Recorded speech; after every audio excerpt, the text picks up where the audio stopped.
Hello, welcome. Second attempt to try to do this video, but it's all good. I hope everyone enjoyed the end of sort of set eight's run, really, and the end of season one.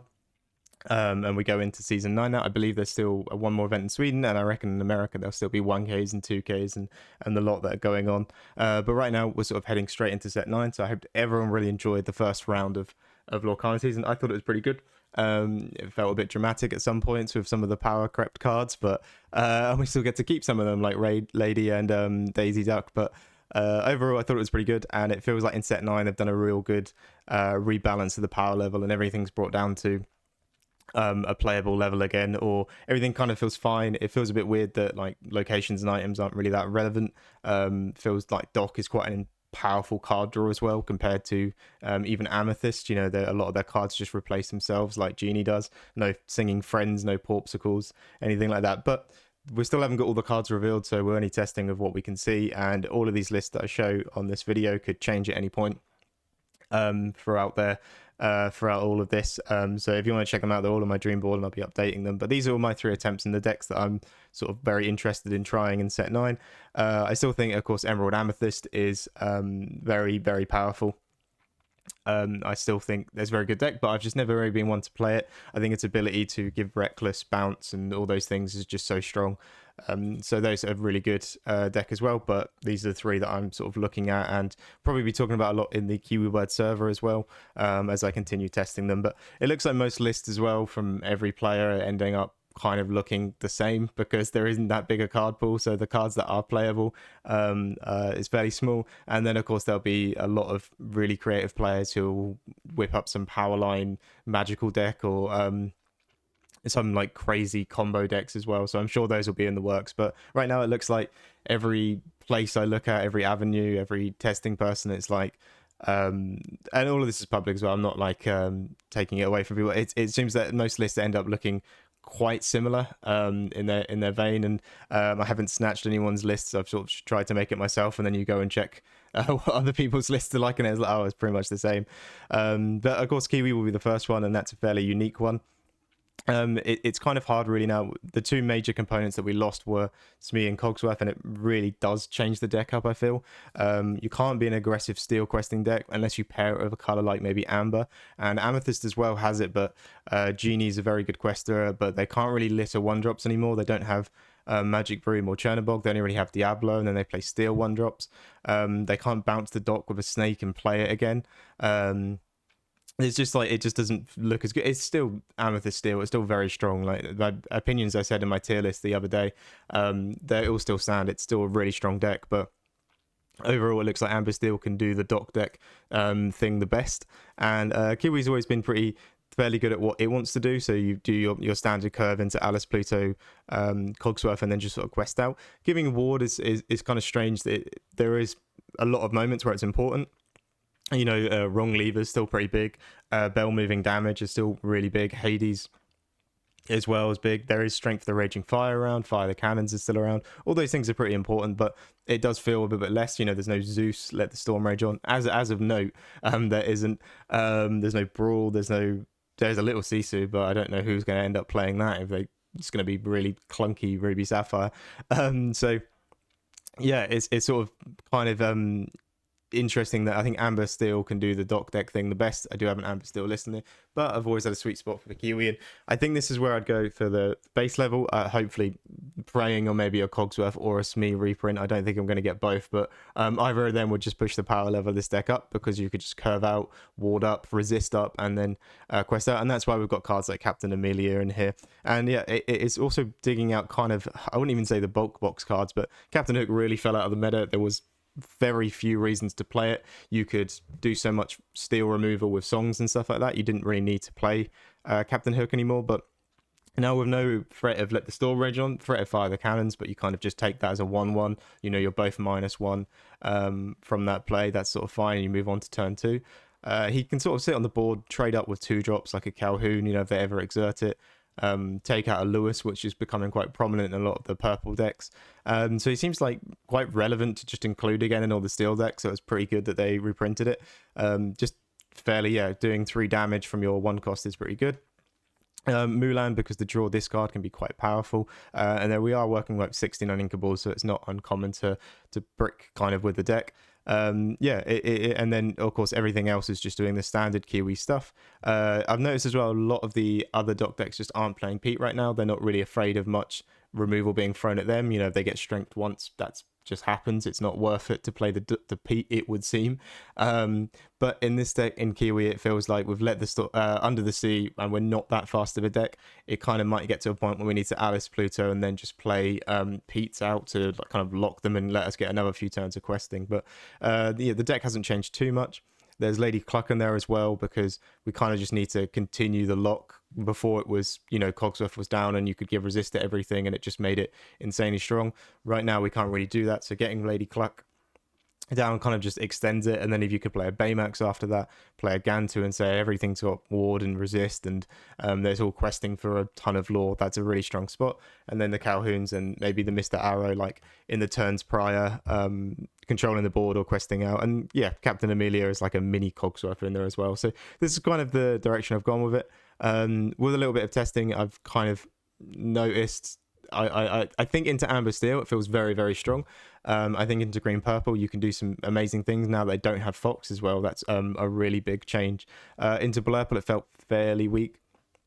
And I think most of the Sapphire Steel will probably be tending to go towards an ally-based build where you maybe use a bit more of the control of Big Tinkerbell and stuff like that. It kind of feels weird, though, to do those things in a Doc deck where you might have a Big Tinkerbell or something. But Doc really is one of the best card draws in the game right now. And I guess with Jazz being able to find Doc because he's an ally, that's another good thing. But yeah, this is sort of just the starting point for Kiwi, really. And then I can go to the next list, which is the Amber Steel one. And I was sort of thinking, I think my conception of Amber Steel was it's just been, especially I've been playing this hybrid list where you play Ursula and 2 and it sings Zeus, and you play 4 Zeuses in an aggro deck. My understanding of it was that, where we lose those things, we lose Cindy singing Let the Storm, we lose basically all those things that made it so powerful, which was you could set up these singers to throw songs, and then you could play Daisy, Lady, Piglet, and just quest out for a ton of lore, and you were never really caring too much about what your opponent plays because you could just delete it there on the spot. And I thought, well, when those things are gone, we've only got strength. We can maybe strength one thing, and we're lucky we find it because the mulligan is still fairly tricky. You want to get an aggressive curve. You want to also be able to protect it. You're trying to predict, if they get certain characters on the board, how do I respond to them? But no, it just feels like so smooth aggro. Like if you can get to a point where you're just playing 2/2 questers a turn and your opponent will pay one thing a turn and try and trade up, you're just going to keep going wider than them. And those triple Daisy openings or triple 1-drop openings are still so insane. Lady into something and then just play a Doc on top and refill your hand and then just keep going wide. And everything questing for 2. If you've got 3 ladies by turn 2, 3 daisies by turn 2, you quest for a ton of lore, and then they're probably going to quest twice, so that's going to end up being like 12 lore off the bat. If you're able to get that aggressive opening, but even not, if you did Lady into Penny and they quested once, you can get up to about 10 lore within a very short amount of time, and then it'll be to a point where your opponent has to respond to quite literally everything that you play from then on out, and especially in a set where it feels like card draw has been really pulled back, just the ability to play Doc and then go a little bit wider and then play more stuff on the board is just far better card draw than Pop School Tamatoa into Sing Friends and everything, because right now it seems that it can only really play Finders Keepers. A lot of people have faith in the Dumbo card. I don't know, it feels a fairly bit slow for me, and if I'm wanting my characters to trade up on the board, I don't want them to be exerting for card draw. I want to be able to use them to trade things. I want to get my card draw just from playing a couple Pop Schools, and cycling's the thing I want. Develop your brain and things like that's pretty good. And for the Green Purple as well, it's sort of like they not going to take a turn off to play Pull the Lever. I haven't really mentioned Ruby Amethyst or Purple Steel or anything like that because my focus has been mainly on these decks that I think they're going to be pretty high up. But again, even those decks, they can't, I've got this rogue 3 cost that can just Sing Friends and draw me 2 cards. They can't do that anymore. Or it's that as long as I don't lose by 7 ink turn, I can reset the board and I'll probably win the game. Then there's none of those things that you can really do right now. It's kind of, you have to win or stabilize as quick as you can, and start trying to win the game. So Amber Steel sort of aggro going wide is pretty good. Like I say, there's no Pete in here because they're kind of like cool sing strength or do your removal action on my 2-quester, and I'll just play more characters and go wider. Just to note as well, the Lilo is the new Lilo, the 3-cost 2/2 that quests for 1, and it gives all your other characters 2 strength, 2 challenger, and then when it quests, it can give an alien +2, which like barely comes up because Mr. Arrows thinks the only alien in the deck. I kind of didn't know if Calhoun was an alien, but I don't think it is. I think it's just in Wreck-It Ralph as a character. So yeah, and to be honest with you, the inclusion of Calhoun and Lilo is they're only there to sort of try and help you in the mirror. Like if you're playing against another aggressive Amber Steel deck and you're going to go second, you're going to want to just try and fight for the board back. My belief is kind of in this stage of course, it's the start of the set. It's better to be the one asking the questions than answering the questions in TCGs, because asking is very easy and answering, you need to know how to answer it. So I have the assumption that week 1, if you want to win your league, if you want to win whatever pre-release event or whatever, like Amber Steel Aggro is just going to walk everyone. No one's really understood the right combination, the right answer to things where you're triple 1-dropping into Doc, and especially in this deck where I thought without Rapunzel you'd be in a rough spot, but no, Doc can just sing Be Our Guest and find another Doc, and then you just keep going wider and you don't really mind that your 1-quester had to sing it, and just keep getting more characters on the board. So my assumption is week 1, week 2, this will be very prominent, this will be a very strong deck.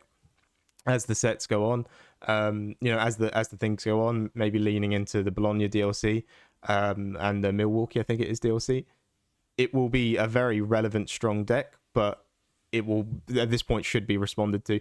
And the thing is, as someone who absolutely loves aggro decks, like I'm always the one talking about how great they are, I love playing them. I don't think aggro decks should ever be the tier 1 deck in the format. They should always be, they shouldn't be the top tier. They shouldn't be S tier. They can be tier 1. They can be some of the best performing decks in the format, but they can't be this undefeated monster. I've seen it in other card games where it happened in One Piece right at the start of its existence. Aggro was just unbelievably strong. There was no reason to not play it. So it just doesn't make for a healthy game. It needs to be that real life cycle, that ecosystem of, aggro decks are very good, but I don't want to see that matchup, or I don't want to see these tech cards or whatever because I just lose to them. Where aggro can just walk freely and just stomp everything in the meta. You've got kind of an unhealthy meta at that point. You've got too much mass of good cards into one deck, too much lore power, too much burst. It's just not worth it.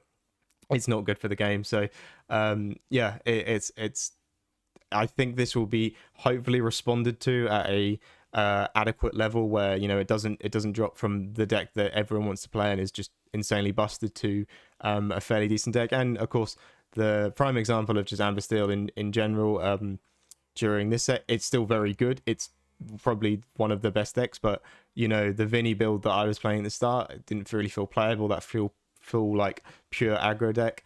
And then even Amber Steel Aggro is not winning every event we see. It's up there, it does well, but it's not winning every event. It still has its flaws. So hopefully we kind of get to a point where these sort of Amber Steel 2-quest to go wide decks, just the flaws come out and we can like sort of try and beat them very easily. I kind of noticed though when I did play in testing, like if you just shift Rhino on 2, it just quests for about 10 lore, and without Bell run in, or whatever to deal with it is so hard.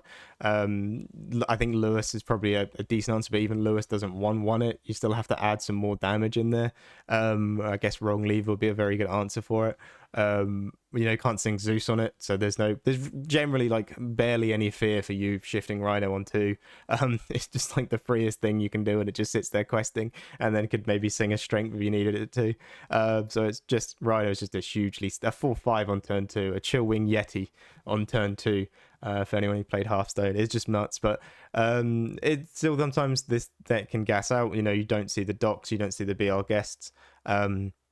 And you just sort of slow down, and maybe the blurple or the green purple or the red purple steel can kind of get on top of you that way. But that's not really the best way to describe a deck, that if you're not doing the thing you want to do, you lose the game. It should be that if my opponent opens with this, maybe I can lose. And sometimes generally I was beating this deck just by we played a lot of blurple into Amber Steel. We got a good bit of testing in it. Generally, like the way that sometimes you could beat it was just if they played a Calhoun on 2, it means I know they're not putting that much lore pressure on, or they play another 1-drop that quest for 1 on 2, like they're not putting that much lore on the board, so I can sort of maybe get my way back in with Genies into Bell, into Elsa, and then Hades and full quest. But it feels very strange. It feels just very much the strongest deck for week 1, week 2, and then I hope most people respond.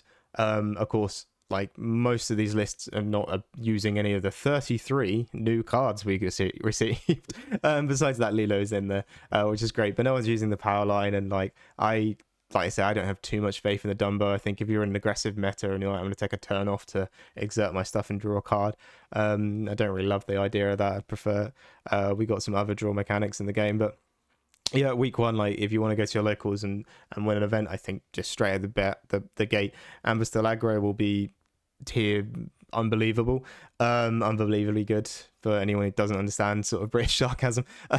And then hopefully it will sort of fall down as like a tier 1.5 slot, you know, where it's still pretty good and still very viable, but or it loses to this or it loses to that, which should be just fairly good for the game. And I feel like I'm just mumbling on about Amber Still Aggro because, of course, I did put a tweet out saying I really like Dockpile decks, and I hope we can have it does feel like this meta should be the one for me. It feels like green purple is very, very strong, of course, but it seems like Blurple and Amber Still Aggro, like Dockpile decks, are going to be like the two very strong contenders for the set. So it feels like maybe it's the perfect set for me. But going to my final list that I'm probably going to put the most amount of time into, and this is my reasoning for it, is that I really like the Amber Still Aggro. I'm going to probably play that. I'm going to have that built as well. Really like playing that, enjoying that deck.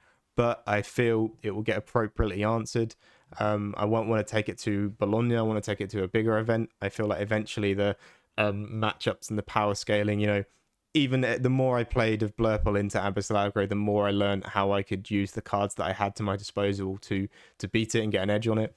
And to be honest with you, in the end, it didn't feel completely one-sided for Amber Still Aggro. It felt a fairly decent game. I still sometimes, because it's a complete aggro deck, if they're going to triple Daisy Lady into Penny you can't really do anything about that. But you know, had that. It's not like that's a new thing. That's been in every set since like Daisy's been out in the game. Like if they have it, they have it. But you know, you just can't prey on that every time.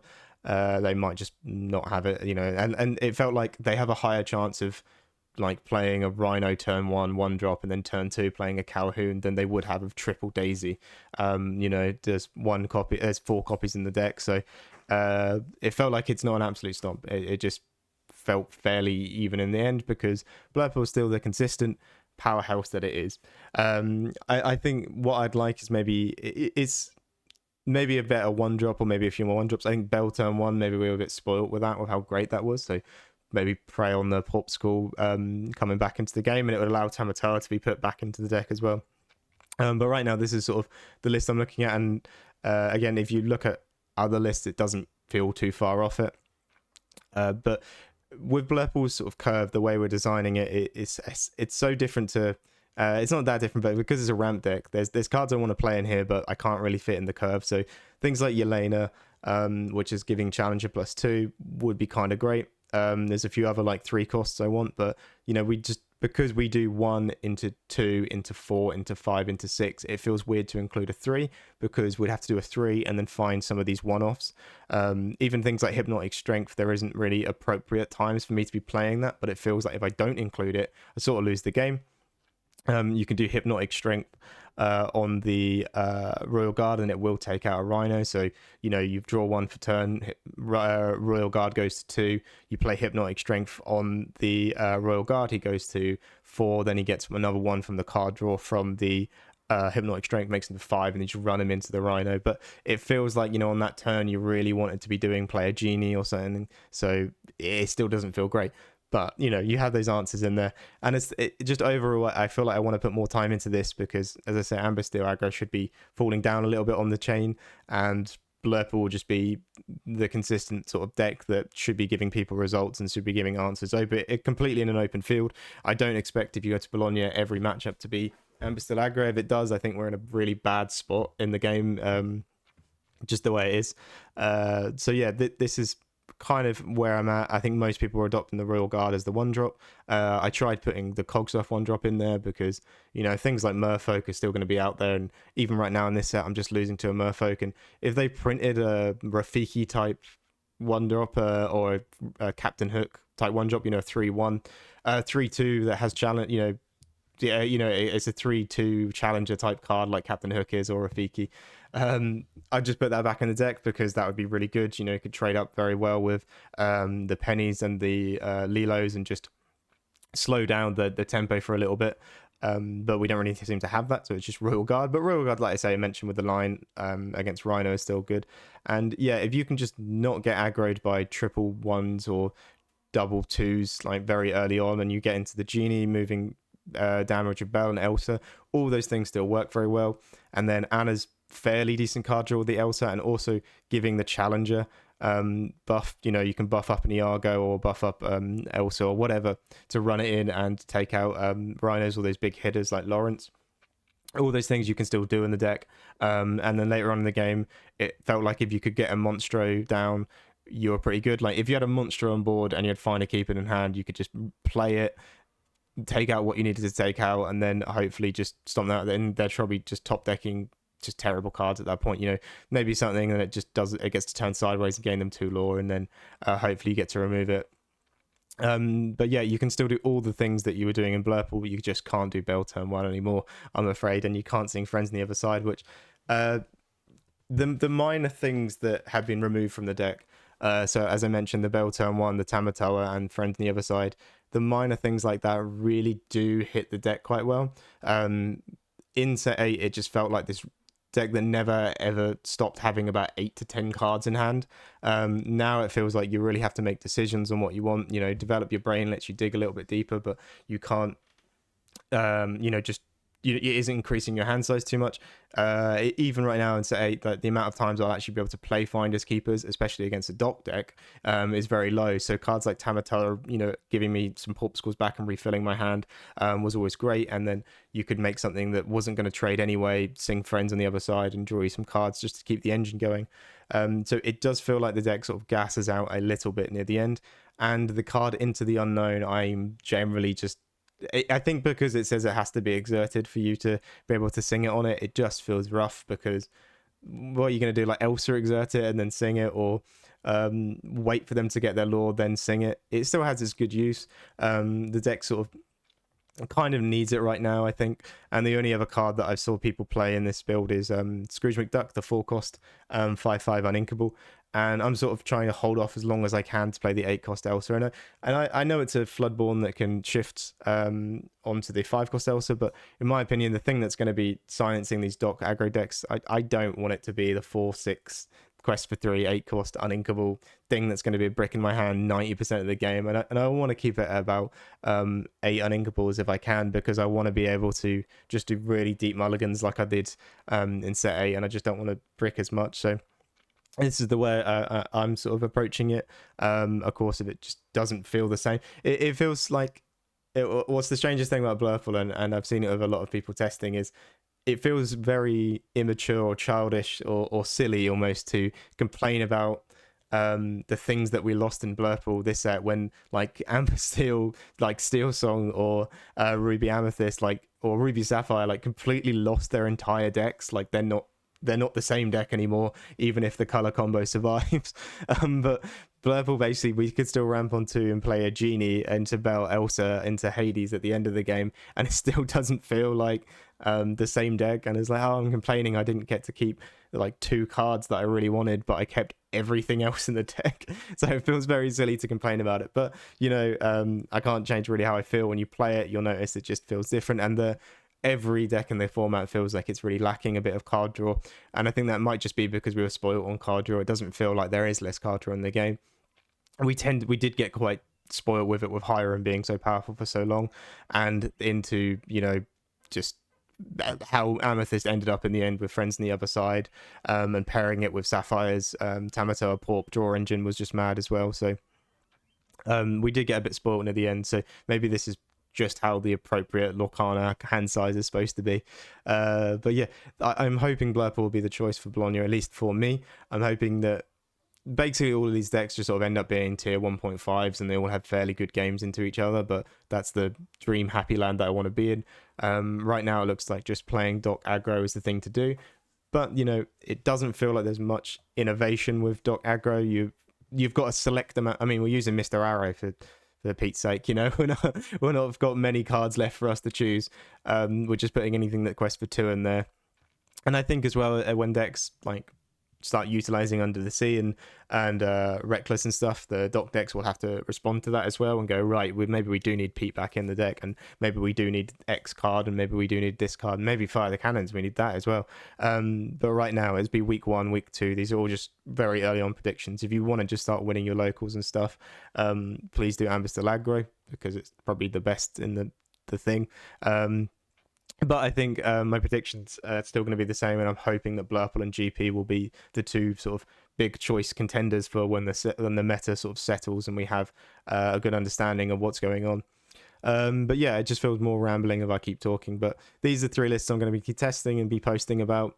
If you've got any ideas on what you think is going to be good in the next set, of course, like I don't particularly do many Ruby cards, but the Powerline stuff seems pretty good. He's an insane singer, and he's sort of the thing that's propping up the entire set is the Powerline card, so I'm pretty sure there's something there as well.